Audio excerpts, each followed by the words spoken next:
Behind the scenes, behind the lines, inside the stories others won't tell. The Morning Insiders. They're scared and alone. Teens in need of a place to sleep. A suburban nonprofit was worried its emergency use shelter would have to shut down because of code violations. But organizers are crediting a previous Morning Insider story with flipping their script. Lauren Victory explains.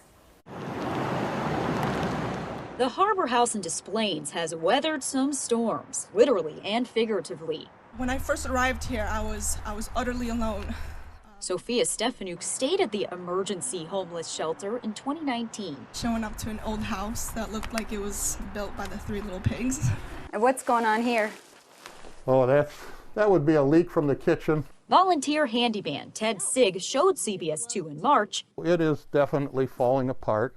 You probably could huff, puff, and blow the house down. The fire marshal thought so too, warning the nonprofit running the shelter to bring it up to code or rebuild.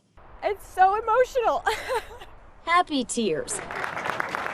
Because this groundbreaking of Project 2020 was expected last year. The Harbor's new shelter was in jeopardy for months because fundraising stalled during the pandemic. Duct-taped windows, power issues, then our story aired. Once the CBS spot ran, we had an angel donor who came out of the woodwork and called himself Santa Claus in a cold call. And donated $200,000. Several other people told the Harbour they noticed our report on Facebook. I saw the CBS spot.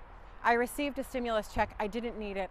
Every dollar made the difference. Congratulations. Nigel Blakeway's company, Omron, provided $250,000 in seed money more than 4 years ago. It's fantastic to see how the other donors have believed in the story, seen the mission, and can see the future. Speaking of the future, The Harbour and its new building will give you the world. Sophia is a more confident woman. What are you going to fix now? Sig, a more free handyman, and the youth homelessness organization, more inspired than ever.